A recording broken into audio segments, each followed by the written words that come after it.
It's a game of power, of attack and retreat, a game of strategy and common sense. The soldiers in the front line protect the king and the queen. The clergy lend a supporting hand with the knights to protect the stronghold of the realm. This is the game of chess. It's a little microcosm of the real world. Benjamin Franklin said, chess is like life. And Bobby Fischer came along and said, chess is life.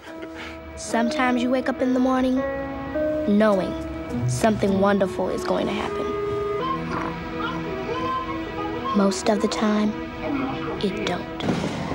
And life is hard in the South Bronx of New York.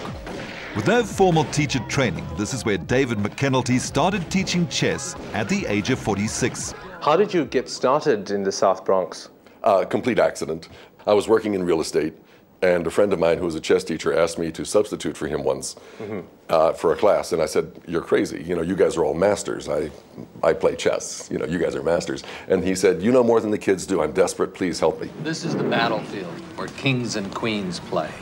David's remarkable influence on the children's lives by teaching them chess inspired a movie called Knights of the South Bronx, starring Ted Danson. An L shape like this in a There was no question in my mind that if these children learned chess, the skills that they would learn from the chessboard would translate to the rest of their lives.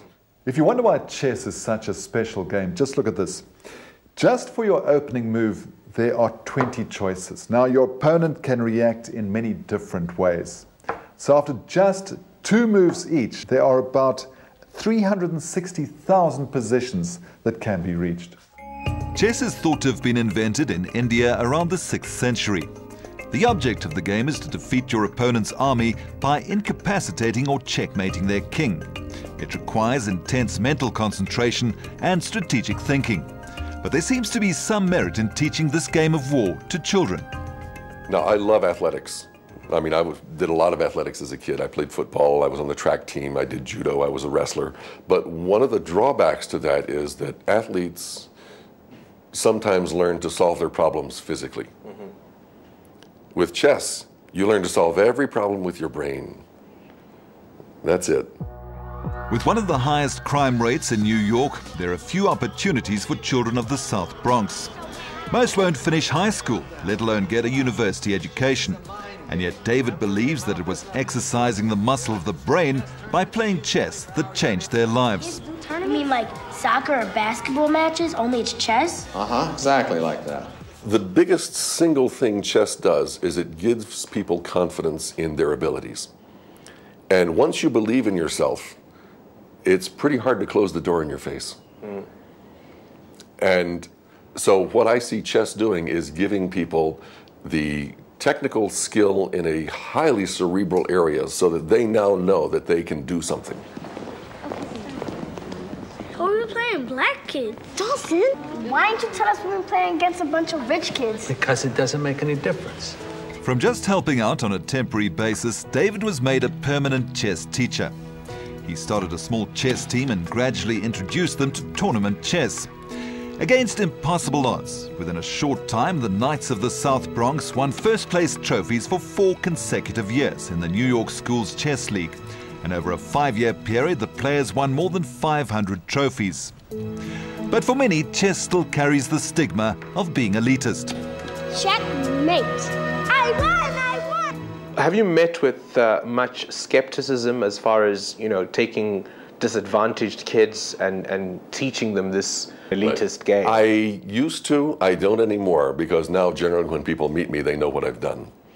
And, you know, I've taken these children of poverty and high crime areas and turned them into national champions. We got invited to the White House. You know, it's pretty hard to put them down after that. The South Bronx can be a rough neighborhood where the streets are often more attractive than the classroom. But many of David's students went on to become college graduates, and chess, he believes, was the motivating factor. And it's just so thrilling to see these kids from this area getting their degrees. One of them's getting a double major in economics and computer science. I mean, what is it he's not going to be able to do in the business world? David Berman is a South African living in New York, and he believes that chess has taught him to think strategically. And the thinking skills he developed has helped him anticipate the stock markets as one of New York's most successful retail hedge fund managers. I feel I could really help my brain expand and do things that I never thought I would ever do. It made me accomplish dreams I never thought I'd accomplish. When David Berman saw the movie of Knights of the South Bronx, it reminded him of home. And soon after that, through a fortuitous coincidence, he met David McKenelty at a chess tournament. My kids was playing in a chess tournament, and someone pointed him out to me and said, "That's the man that the movie was made about." You know, when I walked in, people were saying, "Oh, that's the guy the movie was about," you know. And I'd just seen the movie the month before and thought that this movie was brilliant for South Africa. He came up and we started talking, and he asked if I'd like to come to Cape Town and do chess. Well, that's a no-brainer. Really, the primary message of the movie is that it doesn't matter on your skin color, it doesn't matter on whether you're rich or you're poor, you can play chess, and chess is a great equalizer. They started an organization called Chess for Change and have shown the film to more than 10,000 children. By training teachers here to teach the game, they hope to get chess into as many schools as possible. I've done some research into what effects chess has. And chess has there's an amazing amount of research out there that conclusively proves that chess, beyond any doubt, helps kids become smarter. This is Sullivan Primary School in Lavender Hills. Move them around, okay? Mary Bikies is a teacher there. When they saw that movie, they could relate to it. With drug abuse, family abuse, children are being abused by family members. Violence on the streets. Oh, it's you name it, it's there. With the help of Chess for Change, Mary has started classes at her school. And she's very positive about the impact that chess can have on her learners. What I did was, after David them left, they gave me 6 chess sets. And I just put it out. Said nothing. Didn't tell the children we're going to play chess. Just put it out.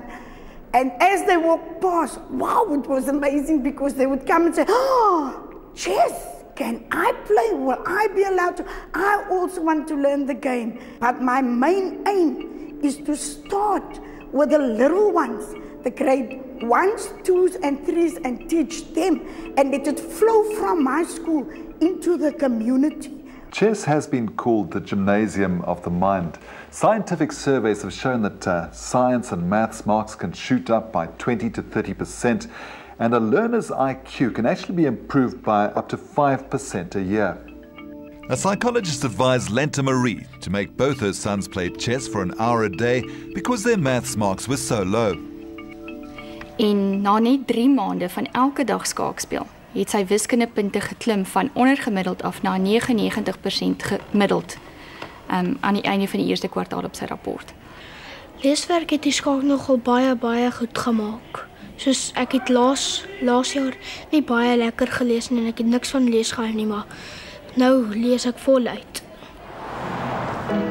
David McKenelty saw similar results in the school in the South Bronx. And getting better test results than I've ever seen. The kids are doing better in every subject overall. Whatever you're doing in there, I'd like you to keep it up permanently. Omar Essa is a teacher at Mahomedia Primary School in Wynberg, Cape Town. That's a piece, you must move the piece. He has an unusual way of teaching chess. He uses it to inform his children about the consequences of drugs and AIDS. As a youngster, or I intend having something wrong, I must first think. I must first think before I make a move. And like I said, chess teaches you to think at least 2 to 3 moves ahead. And it helps you in decision making. And at that stage, the child can then say, look, no. Not to say no, you need to think to say no. And you need to be brave enough. The consequences. You know the consequences. So you'll say no because you've thought it out already. Because of the positive benefits, Omar has been trying to get chess incorporated into the curriculum. He believes that it can be quite accessible to all schools in South Africa. You don't need to have a big rugby field to play chess or a big soccer field. You can just have a small space or a lot of money. You can play chess, with a board which is not even 10 rand or etc., and you can become a world champion. Through David McKenelty's efforts, chess has now become part of the curriculum in New York.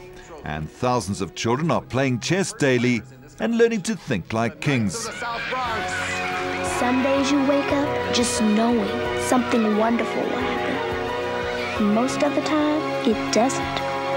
But when it does, it does for real.